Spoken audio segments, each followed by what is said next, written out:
भंडारा जिल्ह्यातील एक लहानशा गावात अंत्यसंस्कार सुरू होते. स्मशानभूमीत जवळपास 5,000 लोकांची गर्दी जमली होती. कोणी शांतपणे डोळे पुसत होते तर कोणी मोठ्याने हुंदके देत रडत होते. पण एका क्षणात असं काही घडलं की 5,000 लोक एका सेकंदात गायब झाले.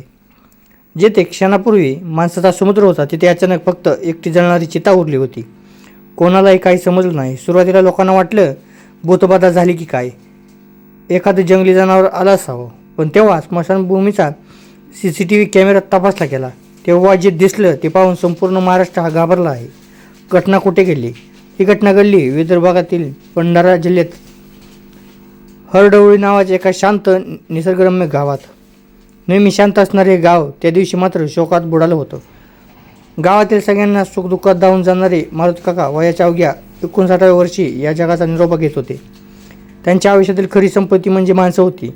म्हणूनच शेजारच्या गावातून नागपूर, पुणे, अगदी मुंबईहूनही लोक अंत्यदर्शनासाठी आले होते.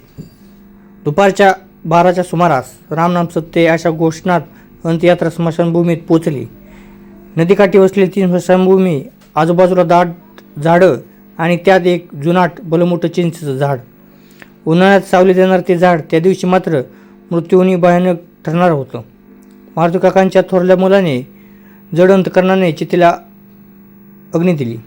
कोरड्या लाकडांनी पटकन पेट घेतला आणि पांढरा शुभ्र धूर सरळ आकाशाकडे जाऊ लागला. आणि मग गडला कहर. वारा अगदी मंद होता. तो धूर सरळ जाऊन त्या चिंचेच्या झाडाच्या एका मोठ्या फांदीत शिरला आणि तिथे होतं मधमाशाचं प्रचंड मोठं पोळं. धूर म्हणजे मधमाशांसाठी शत्रूच. क्षणात हजारो मधमाशा बाहेर पडल्या.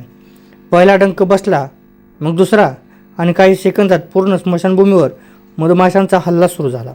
अरे बापरे, माशा पळापळा अशी एक किंकाळी उठली आणि अशातच 5,000 लोकांची पळापळ सुरू झाली. क्षणापूर्वी शांत असलेले वातावरण भयानक हाहाकाराने भरून गेले. लोक नदीकडे धावले, शेतात पळाले, काही थेट काटेरी झुडपात घुसले. नातेवाईक, चप्पल, टावेल सगळं विसरून फक्त जीवासाठी पळापळ सुरू झाली. अग्नी देणारा मुलगा मधमाशांच्या डंकाने तिथेच कोसळला. 15-20 मिनिटांनी संपूर्ण स्मशानभूमी रिकामी झाली. फक्त एकच गोष्ट जिवंत होती, ती जळणारी चिता. या घटनेतून मिळालेला बोध. त्या दिवशी निसर्गाने माणसाला एक गोष्ट शिकवली. निसर्ग माणसापेक्षा कितीतरी पटीने शक्तिशाली आहे. आपण झाडाखाली विधी करतो पण त्या झाडावर राहणाऱ्या जीवांचा विचार करत नाही. आजही हरडवली गावात त्या चिंचेच्या झाडाकडे पाहिलं की लोकांच्या अंगावर काटा येतो.